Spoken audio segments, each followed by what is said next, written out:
मानः शंसो अररुषो धृतिः रण मध्यस्य रक्षाणो ब्रह्मणस्पते।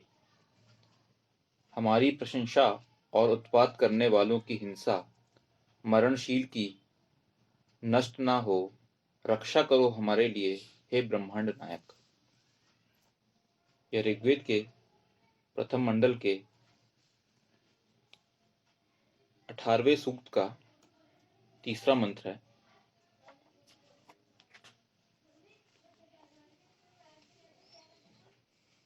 इस मंत्र के देवता किंबा ब्रह्मणस्पति हैं।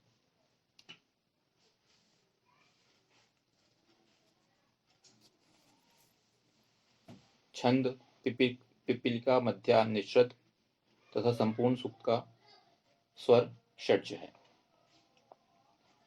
हमारी प्रशंसा और उत्पात करने वाले की हिंसा मरणशील की नष्ट ना हो। मानः संश अररुषः धूर्ति मर्त्यस्य मां प्रणक। यह मंत्र दो कार्य प्रमुखता से करने का आदेश देता है। तो जो ये मंत्र है इसमें दो बातों के बारे में ज्यादा जोर दिया गया है। पहला, ईशान परब्रह्म परमात्मा की प्रशंसा कभी समाज से नष्ट नहीं होना चाहिए, क्योंकि ईशान परब्रह्म परमात्मा की विशेषताओं के माध्यम से ही सत्कर्म करने वालों को सत्कर्म करने का बल मिलता है। जन सामान्य में जब तक इन बातों का प्रचार प्रसार होता रहेगा, वह ईशान परब्रह्म परमात्मा के अनुग्रह की आशा में यह कार्य करता रहेगा।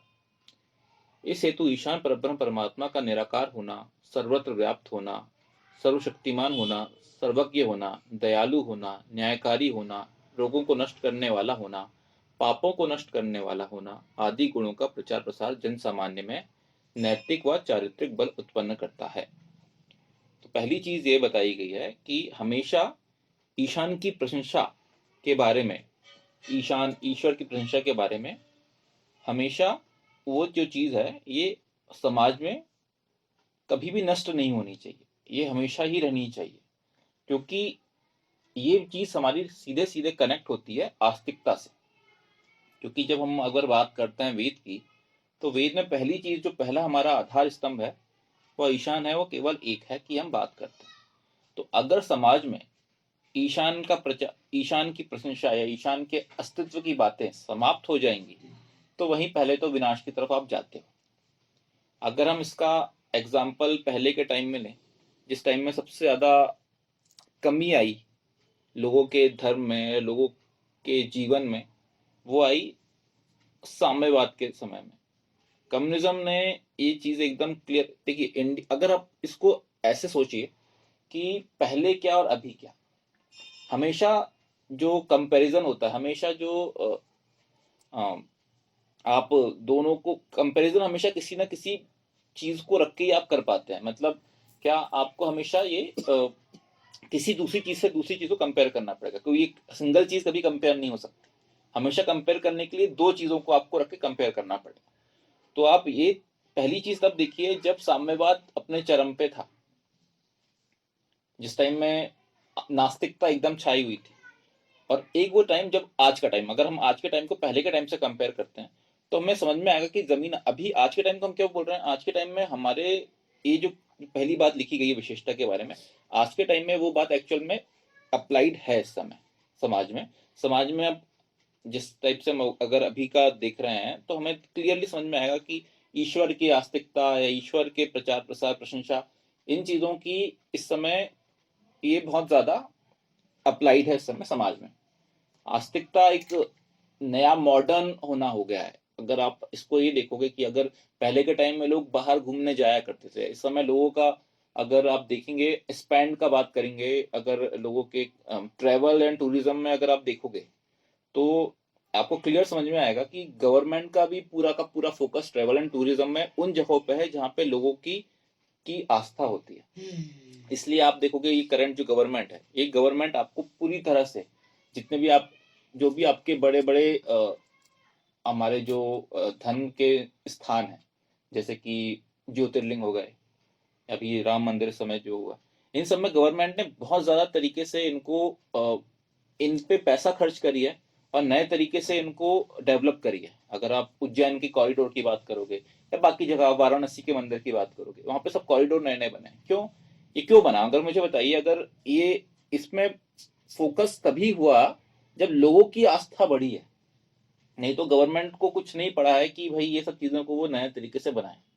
लोगों की भी वही उसी तरीके से स्पेंड भी अगर आप देखोगे, अगर इस समय पिछला पुराना अगर हम डेटा देखेंगे तो हमें मालूम चलेगा कि इन जो जगहों में सारे जो हमारे तीर्थ स्थान हैं या मंदिर हैं, जो इनमें सबसे ज़्यादा फुटफॉल हुआ है। मतलब बाकी घूमने फिरने वाली जगहों के कंपैरिजन में अयोध्या में नंबर ऑफ लोग जो गए हुए हैं, या उज्जैन में लोग जो विजिट करते हैं, या वाराणसी में लोग जो जाते हैं, वो बढ़ा है। तो इस तरीके से गवर्नमेंट भी इससे जो स्पेंड कर रहा है, ये इसको हम ऐसे कनेक्ट कर सकते हैं कि क्यों ये ऐसा कर रहा है। क्यों इसलिए कर रहा है कि लोगों के प्रति भी, लोगों के अंदर भी वो आपके अंदर की जो आस्तिकता है वो बढ़ी है, तभी वो उसको डेवलप करने में गवर्नमेंट का भी पूरा फोकस है। अगर नहीं हो रहा होता, नहीं जा रहे होते लोग, तो ऑब्वियसली वो पहले जैसा था कि पुराने मंदिर जैसे हो गए हैं, जो भी वहाँ पे कोई अव्यवस्था है, जो भी आजकल आप उन मंदिरों में जाओगे तो आपको एक्चुअल में बहुत ही अच्छा देखने मिलेगा। पूरी व्यवस्थाएं अच्छी होंगी, नए तरीके से बनाया हुआ है, नया कॉरिडोर है, लोग जाके वहाँ पे अच्छे से अपना टाइम स्पेंड करते हैं। तो टूर्स एंड टूरिज्म में, ट्रैवल एंड टूरिज्म में भी इसका फोकस हो गया।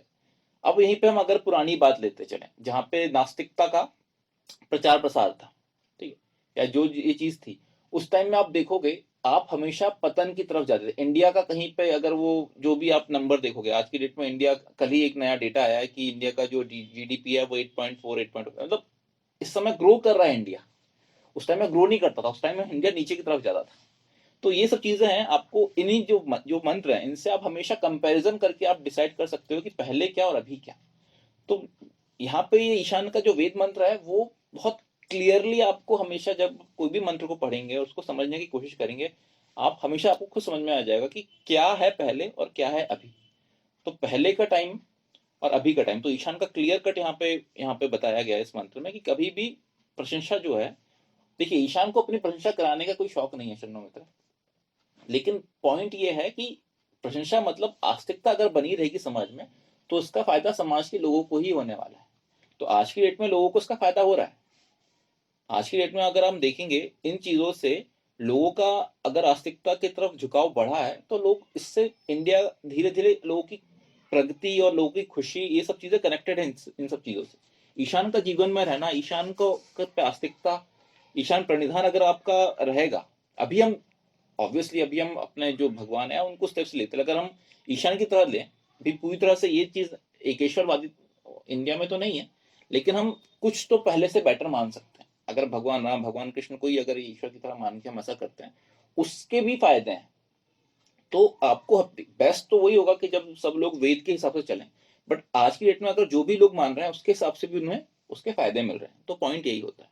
तो हमें इससे ये क्लियर हो गया कि इससे पॉइंट यही है कि हमें, अगर ये चीजें स्थापित हैं, तो उनके स्थापित होने से समाज को पूरी तरह से फायदा मिलेगा, और लोगों का नैतिक और चारित्रिक बल जो है उसमें उन्नति होगी।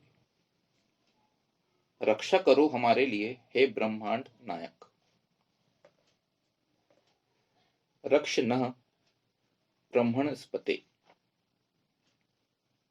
चंद्रमुद्रा, ये हमारा पहले इस फुटनोट का पहला पॉइंट था। दो प्रमुख विशेषताओं की थी। दूसरी विशेषता है, उत्पात करने वाले मरणशील की हिंसा का कार्य भी कभी नष्ट नहीं होना चाहिए।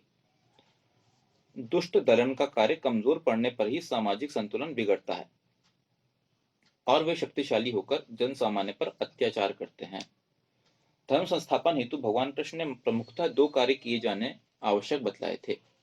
पहला, साधुओं सत्कर्म करने वालों का, जन सामान्य का परित्राण। दूसरा, दुष्कर्म करने वालों का विनाश। भगवान कृष्ण के द्वारा उपरोक्त नीति ऐसे ही वेद मंत्रों के आधार पर निश्चित की गई थी। तो यहाँ पे वही है, पहली बात वो है कि ईशान का जो प्रशंसा है, ईशान का अस्तित्व अगर आप समाज में स्थापित करते हो वो। और दूसरी चीज है कि जहां पे भी वो सारे लोग जो उत्पात मचाते हैं, जो ये सब चीजें स्थापित नहीं होने देते, उनकी हिंसा। देखिए अब यहाँ पे अगर इसको आज के तरीके से हम इसको समझें, तो समझने में, हमें समझ में ये आएगा, हिंसा का मतलब वो नहीं होता है कभी भी कि आपको किसी के प्राण लेना है। हिंसा का मतलब उसे कमजोर करना। अगर कोई एक इंसान जो कि इन चीजों को बढ़ावा दे रहा है, जिससे कि लोग जन सामान्य पर अत्याचार बढ़ते हैं, तो उन चीज़ों को आपको उसे स्ट्रांग नहीं होने देना है। पहले के टाइम में अगर हम देखें इस चीज़ को, तो पहले के टाइम में आपका शासक हुआ करता था। देखिए, हर कोई अपने तरीके से इन चीज़ों को कर सकता है, लेकिन हमेशा मे बी हो सकता है कि एक नॉर्मल इंसान जो है उस चीज़ को करने में इतना सक्षम ना हो।